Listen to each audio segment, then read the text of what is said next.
Viendo cómo en internet se ha vuelto tan popular un relato anónimo llamado La Rata con Tiner, me parece un poco extraño que no se hayan creado teorías sobre su posible autoría. Y siguiendo ese tren de pensamiento, recordé una historia sobre una novela cuyo autor, a la fecha, no se conoce a ciencia cierta, pero hay algunas teorías. Hoy les contaré un enigmático caso dentro del universo de uno de los espías más icónicos de todos los tiempos, James Bond. Pero esta vez no hablaremos del agente 007, sino de su misterioso sobrino.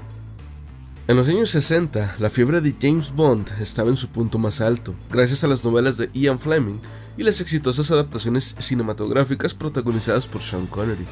Fue en este contexto que surgió una novela peculiar, un spin-off, que hoy en día es casi un fantasma literario, Las aventuras de James Bond Jr. 003 y medio. Pero aquí comienza el misterio. ¿Por qué nadie sabe con certeza quién escribió esta historia? La novela Las aventuras de James Bond Jr. 003 y medio se publicó por primera vez en 1967 en el Reino Unido bajo la editorial Jonathan Cape y un año después en los Estados Unidos con una ligera variación en el título. En la historia, el protagonista no es James Bond, sino su supuesto sobrino, una idea contradictoria considerando que, según las novelas de Ian Fleming, el 007 original era hijo único y huérfano. Curiosamente, la novela fue atribuida a un misterioso autor conocido como R.D. Mascott, un seudónimo que hasta el día de hoy sigue siendo un enigma. ¿Quién se ocultaba tras ese nombre? Antes de que la novela llegara a publicarse, hubo otros intentos de expandir la mitología de James Bond a un público más joven.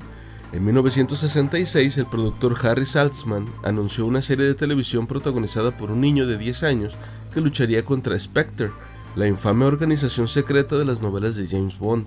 Sin embargo, la serie nunca se concretó. A lo largo de los años, también se discutieron ideas para una adaptación cinematográfica o una serie basada en 003 y medio, pero estos proyectos también quedaron en el olvido, hasta que en el 91, una serie animada de James Bond Jr. finalmente vio la luz, aunque sin ninguna relación con la novela original. Entonces, volvamos a la pregunta central: ¿quién fue el verdadero autor de las aventuras de James Bond Jr. 003 y medio? Desde la publicación de la novela, varios nombres han sido sugeridos como los verdaderos autores detrás del seudónimo de R.D. Mascott. Entre ellos, dos escritores destacan, Roald Dahl y Kingsley Amis. Roald Dahl, famoso por Charlie, la fábrica de chocolate y Matilda, escribió el guión de la película James Bond Solo se vive dos veces, en 1967, el mismo año en que se publicó la novela 003 y medio. Además, algunos elementos de su estilo narrativo se asemejan al de la novela en cuestión, pero hay algo que no encaja del todo. Dahl tenía un estilo muy particular y característico que no se percibe de manera clara en la novela de James Bond Jr. Por otro lado, Kingsley Amis es otra posibilidad.